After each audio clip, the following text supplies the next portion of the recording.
Les gens étaient en train de l'envier, de se demander mais comment il fait. Pourtant il payait. Il payait pour du sexe.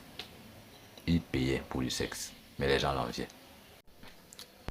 Vous savez, de nos jours, il est très facile d'envier les gens.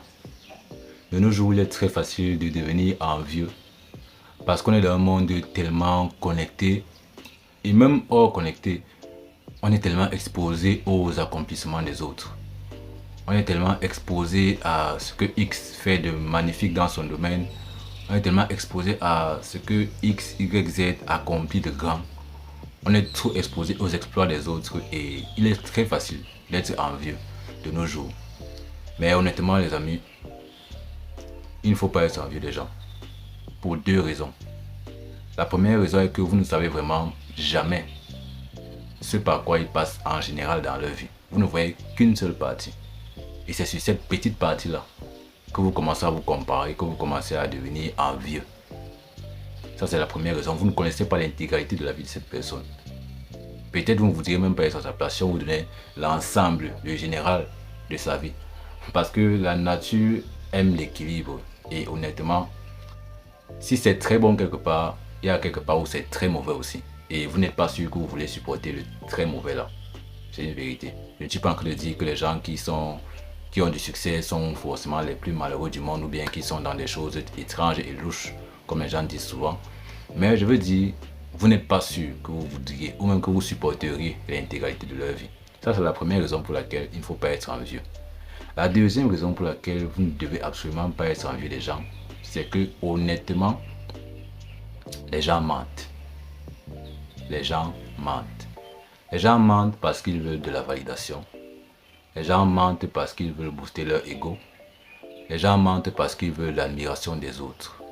Les gens s'inventent de fausses vies qu'ils affichent sur et hors les réseaux. Les gens s'inventent de faux exploits pour se donner une valeur perçue importante. Les gens inventent des histoires en fait pour se créer une image d'eux qui ne sont même pas. Je vais vous raconter une histoire. Je me rappelle, il y a plusieurs années déjà, quand j'étais encore étudiant, je vivais dans une cité estudiantine. Voilà un peu. Et un jour, pendant la nuit, je dormais, mais j'ai perdu le sommeil, donc je me suis réveillé aux alentours de 4 heures comme ça. Et juste comme ça, je regardais par-dessous la fenêtre.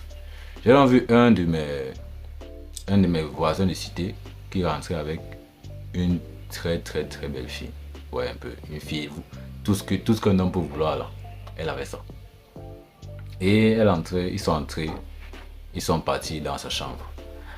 À l'époque, on avait développé, j'avoue, je confesse, une mauvaise habitude dans la cité. C'était que quand on voyait un gars rentrer avec une fille, en fait, on allait se placer à la porte en fait, pour écouter ce qui se passait à l'intérieur. Vous voyez un peu. Donc moi, je suis là à 4 heures, tout le monde dort, je suis le seul. Je suppose qu'il a vu rentrer avec la fille.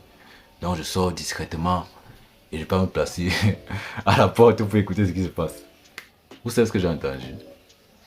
La fille était en train de lui dire de façon autoritaire et cash que pour l'affaire là, que vous savez, pour l'affaire là, c'est 15 000.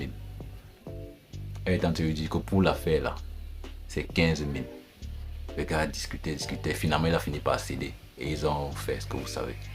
Et voilà, moi je suis rentré me coucher, j'étais bon, je m'imaginais un peu ça mais je suis rentré me coucher. Le matin, vers 9 h, tout ça, tout le monde est debout dans la cité et c'est le moment où il rentre avec la fille.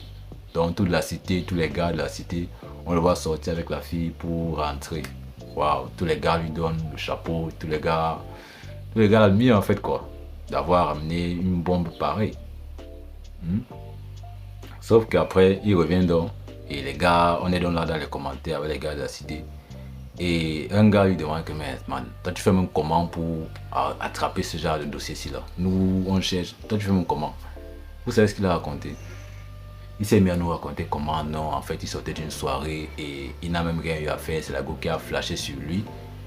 Et du coup, elle a voulu rentrer et voilà comment ça s'est passé. C'est ce qu'il nous a raconté. Mais ce qu'il ne savait pas, c'est que moi j'étais là. Et je connaissais la vérité, ce qui s'est vraiment passé. Je n'ai jamais dit ça à personne. Peut-être si les gars voient ça aujourd'hui, ils vont savoir de quoi il s'agit. Mais je n'ai jamais dit ça à personne. Voilà un peu. Les gens étaient en train de l'envier, de se demander mais comment il fait. Pourtant il payait. Il payait pour du sexe. Il payait pour du sexe. Mais les gens l'enviaient. N'enviez personne les amis. Les gens mentent. Vous ne connaissez pas l'intégralité de leur vie. Concentrez-vous sur votre vie, sur ce que vous pouvez faire pour l'améliorer. Et basta. C'est tout ce qui est en votre pouvoir. La vie des gens, honnêtement, dites-vous que ça ne vous concerne pas. Concentrez-vous sur la vôtre. Concentrez-vous à étudier la vôtre et à vous baser pour voir comment l'améliorer. C'est ce que je tenais à vous dire en ce jour-ci. Honnêtement, pensez-y, méditez dessus. Abonnez-vous une fois de plus à la chaîne. C'est un plaisir d'être avec vous. À la prochaine vidéo. Ciao.